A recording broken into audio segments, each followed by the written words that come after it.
Welcome back to Politics Tonight, everyone. Thank you so much for staying with us. Tonight, we're focused on the rising food prices in Nigeria, and helping us do justice to this conversation is the former chairman, Agri Group, Lagos Chambers of Commerce and Industry, African farmer, Mogaji. Mr. Mogaji, thanks a lot for staying with us on Politics Tonight. Let's move on with this conversation. Okay. And I'd like to ask you, why do we need to release grains from the strategic reserves?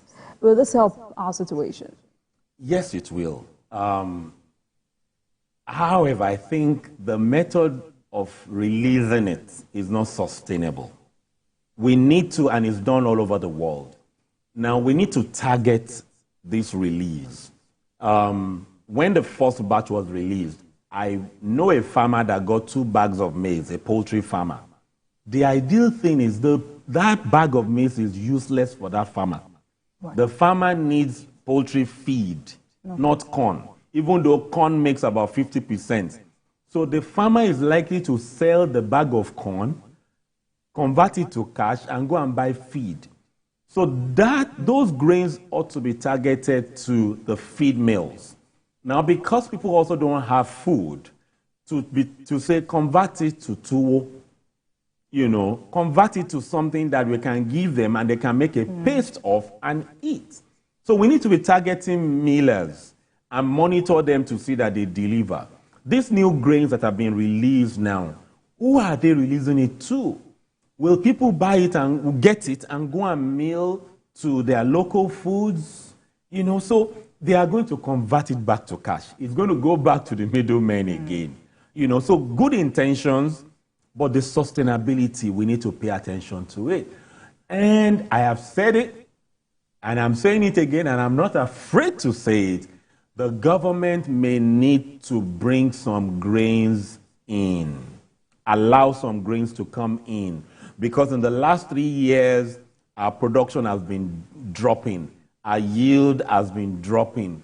So that's why we are where we are. We need, government needs to reach out to the USDA, United States Department of Agriculture. They have huge maize. They can strike some conversations, and get grains in.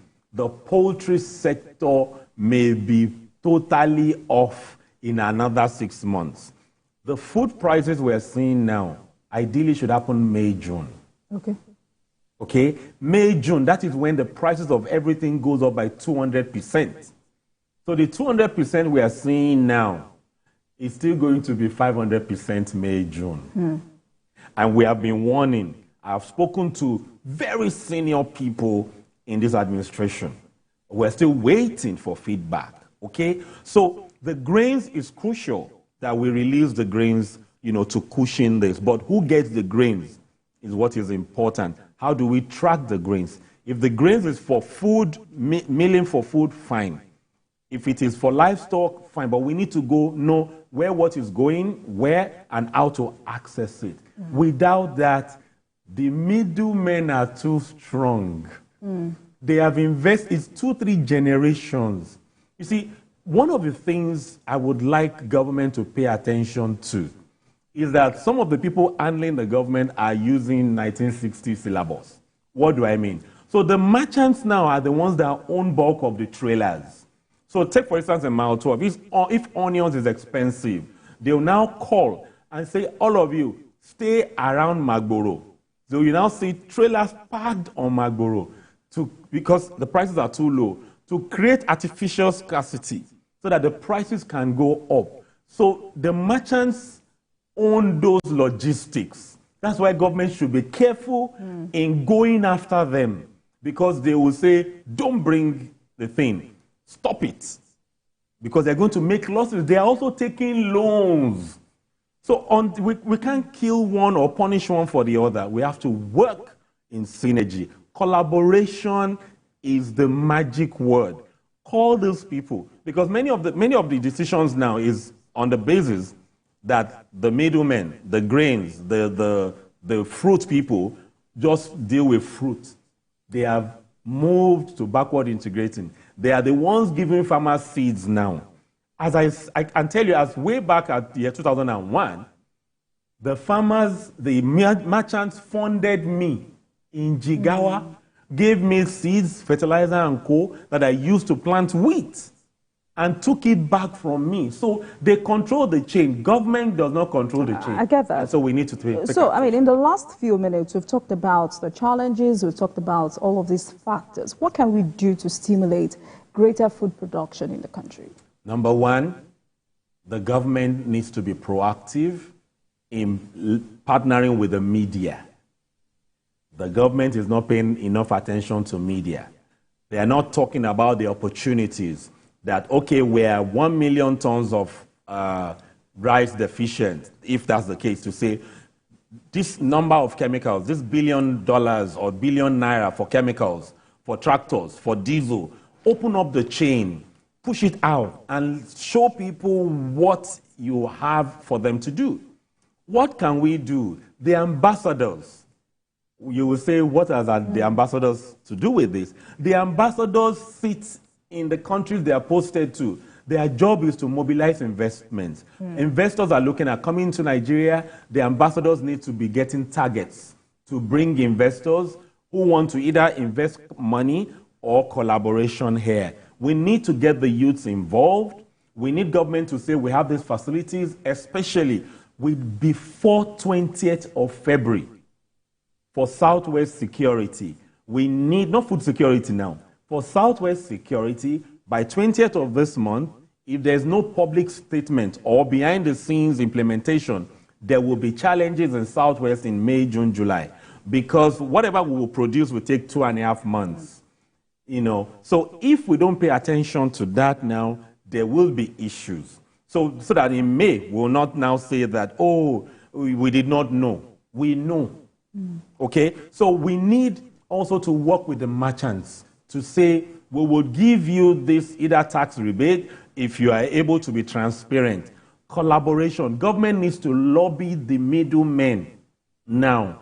And also the abandoned farms, the farms that have, either due to COVID or, the exchange rates affecting all their inputs, we need to work with them.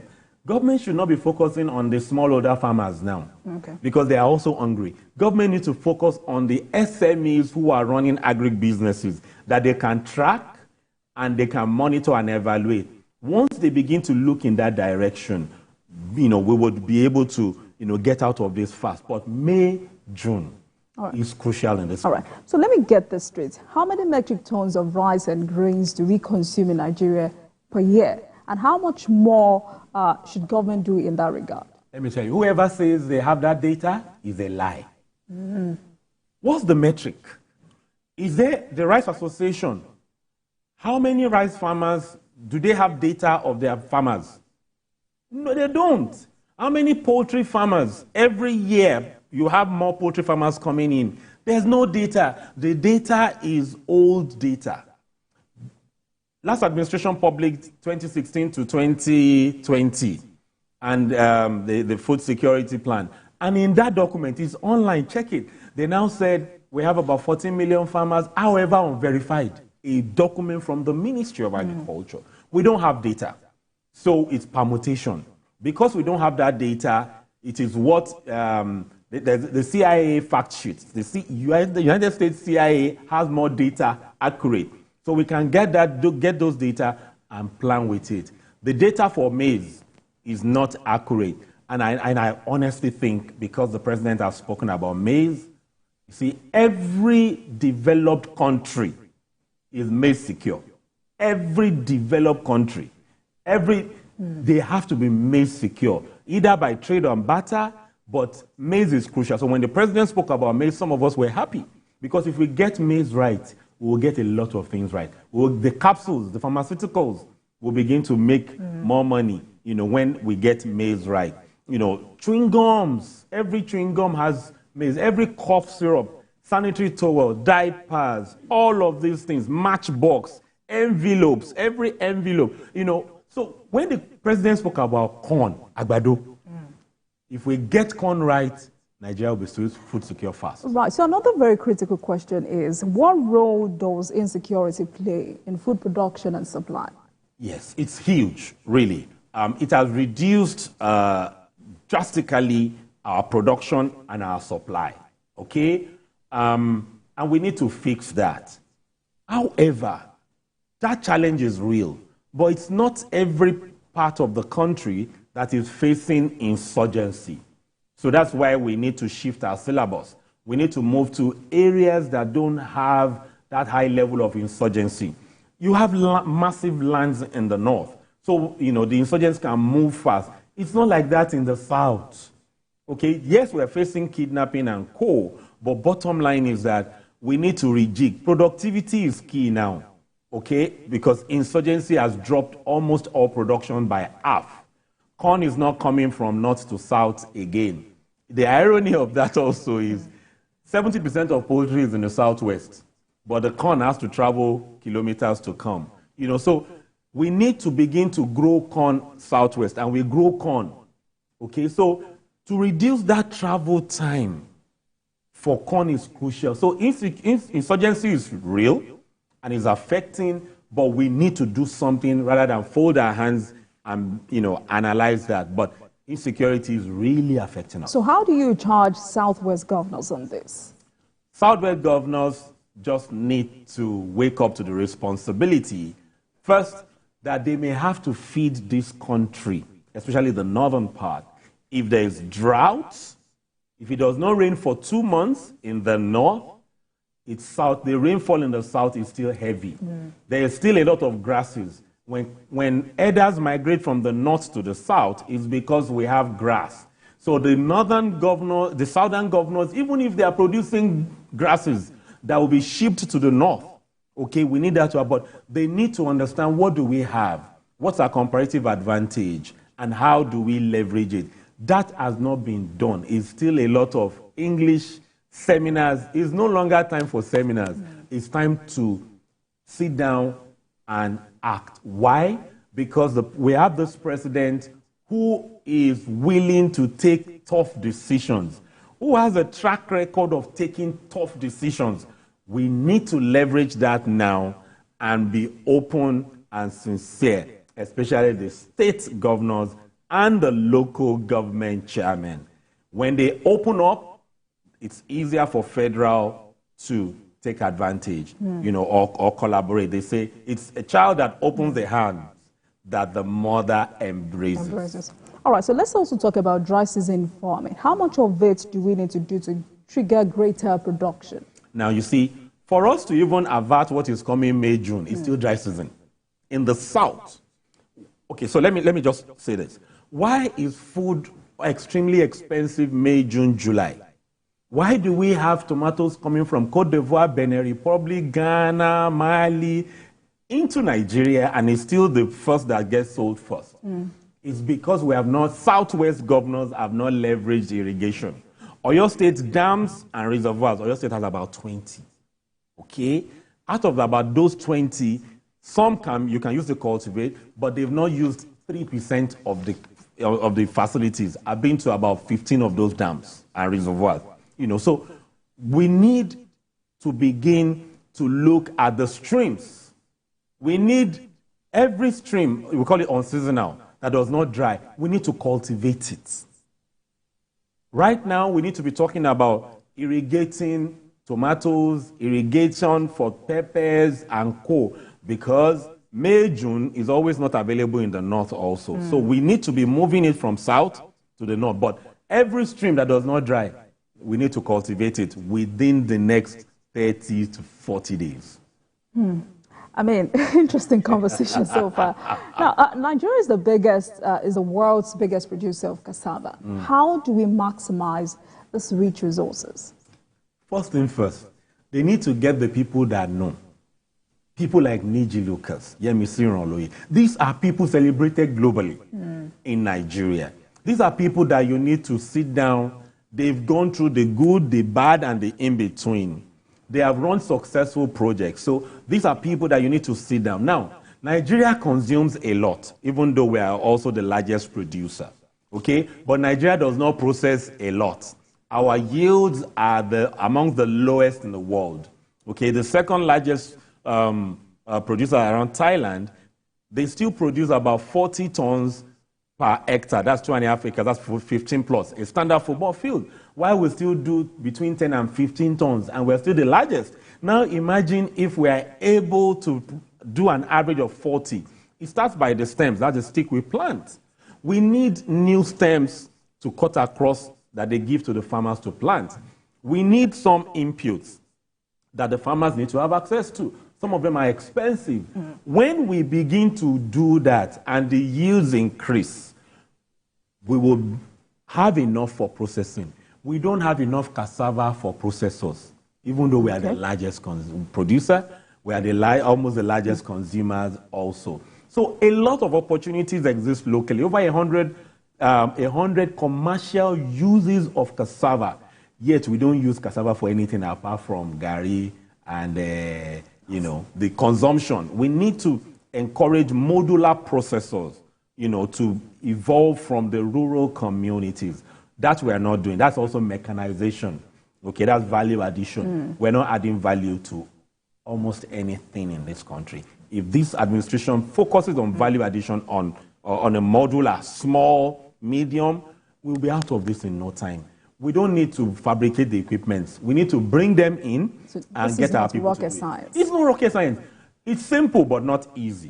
It's a lot of monitoring and evaluation. Many people that you will put in charge will be losing their sleep for this to work. But I say this. I've seen a lot of projects turn around under the Odua group. Okay, the Okitivupa, oil palm, many of these things that has been turned around before. 6 months. Within 6 months, we can turn things around with the right people in place. But we'll begin to see the results from 3 months if we have the right people. But in 6 months, the government, nobody needs to talk. The results will show. All right, let's talk about food storage. Someone like you says food storage is national security. Yes. Do we have enough? Do we need more? We don't have enough. In fact, we have, what we have is too small for the population of this country. This is, you see, our thought process, we need to, check it. So we produce what the country needs annually. We should be producing what the country will consume for 3 years annually. That's when we'll be food secure. So if Nigeria needs 1 million tons of maize to be food secure, every year we should be producing 3 million tons of maize, because as the processors are expanding, they will be taking more. So we need, for us to be able to store in our silos, we need more. For us to be able to earn forex from West Africa, okay, we need to develop more silos. Not even for government now. We need to encourage more private sector, cooperatives, give them incentives to set up silos. That is how it works in Colorado in the US. That is how it works in Iowa. I'm not talking book. I've been there. Trained by the US government. These things is not rocket science. We need silos. Give people intervention funds for silos so that they build those mini silos in communities where they produce most of these grains. And when they produce and they are able to store, and it should be multi-purpose silo. So we have in Nigeria ultra-modern, meaning is tech enabled, but not multi-purpose. Some silos can store grains that don't have coating, like rice and wheat. They are inside a shell that needs to be broken down. So it should be ultra-modern, multi-purpose, or at least give us the normal one. All right. Right, so before we go tonight, let me have your reaction on this. Former CBN governor and Emir Sanusi has said that President Tinubu is not responsible for the present economic hardship. But as the man at the helm of affairs, what should he do? I totally agree. Based on data, we have been in the field. President Tinubu is not responsible for this economic crisis. He inherited a bad scenario, and one good thing is that he's not going about saying last administration. No, he's trying to fix it. What they need to do, we need to have the right people, especially with food security. We currently don't have there are some things I cannot say on air, but we don't have the right people in the offices. That's why 8 months after, this problem had been there. 2-3 years. Check the video 7 months ago. I analyzed these problems. So if it has been there, 3 months is good enough to plant corn, to plant sweet potatoes, you know, and all those things. But if they don't get the right people in the right place without experimenting, currently we are still experimenting. Once we have the right people with the right knowledge, everything we need is in the country. Unlike some years back, where we still need to import some things. Everything we need for us to get out of this issue in 3 to 6 months, we currently have it. We just need productivity and not production. And we need the Minister of Agriculture. The President needs to put pressure on the Minister of Agriculture and the Ministry of Agriculture to focus on strictly the parastatals, not interventions, not projects and programs. To tell him, make sure that the plant quarantine delivers. You know, some of the parastatals take pride in, oh, we are depriving them. You know, we have only approved 10 companies to be able to do this. When they empower the institutions under the Ministry of Agriculture, it will trickle down.